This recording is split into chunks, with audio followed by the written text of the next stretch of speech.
আসসালামু আলাইকুম viewers, welcome to my channel. আশা করি সবাই ভালো আছেন আল্লাহর রহমতে। আমি অনেক ভালো আছি আল্লাহর রহমতে।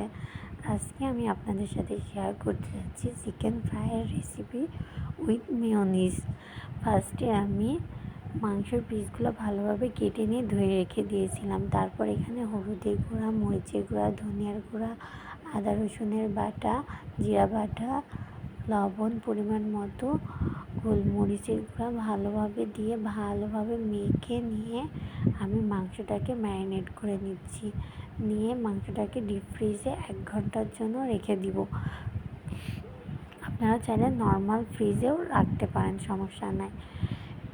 আর যদি সাথে সময় থাকে তাহলে 3-4 ঘন্টা ম্যারিনেট করে রাখবেন। এখানে আমি এবার ময়দার কোটিং করে নেওয়ার জন্য এখানে ময়দা নিয়ে নিয়েছি পরিমাণ মতো।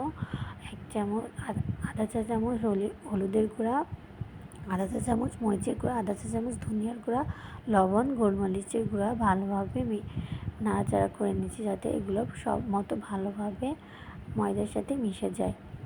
এরপরে আমি এক সাইডে পানি নিয়ে নিব।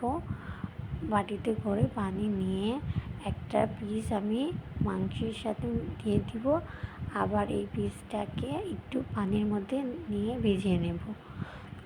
ভিজিয়ে নিয়ে আবার ময়দার সাথে আমি আবার আটার সাথে মাংসটা মেখে নিব। নিয়ে আবার আমি পানি দিয়ে কোট করে নিব। পানির মধ্যে দিয়ে আবার আমি আটার সাথে কোটিং করে নিয়ে নিব। এইভাবে আমি 2-3 বার করে নিয়েছি। নিয়ে প্রত্যেকটা আমি এভাবে করে নিয়ে এক সাইডে রেখে দিয়ে এবার আমি এই দেখুন আমি প্রতিটা পিস এভাবে কোটিং করে নিয়েছি। এভাবে 2-3 বার কোটিং করে নেবেন। এবার আমি এখানে তেল দিয়ে নিয়েছি। তেল দেওয়ার পরে এবার তেলটা ভালোভাবে গরম করে নেবেন, না হলে কিন্তু মাংসটা লেগে যাবে। এই দেখুন আমি 1 পিস করে দিয়ে দিচ্ছি। আমার যেহেতু জায়গা অল্প ওই জন্য আমি 2 পিস করে ভেজে নিব। ভেজে নেওয়া হয়ে এই দেখুন ভালোভাবে উল্টে পাল্টে ভেজে নেবেন।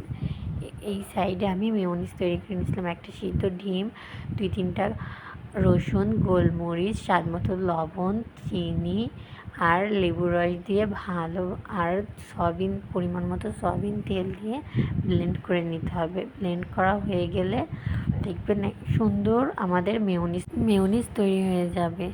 এই দেখুন এই পর্যায়ে আমার চিকেনগুলো সবগুলো ভাজা হয়ে গেছে। দেখেন চিকেনগুলো কতটা ক্রিস্পি হয়েছে। একবার প্লিজ ট্রাই করবেন। আজকের মতো ভিডিওটা এই পর্যন্ত। আল্লাহ হাফেজ। আর আমার ভিডিওটা লাইক, শেয়ার অ্যান্ড সাবস্ক্রাইব করবেন।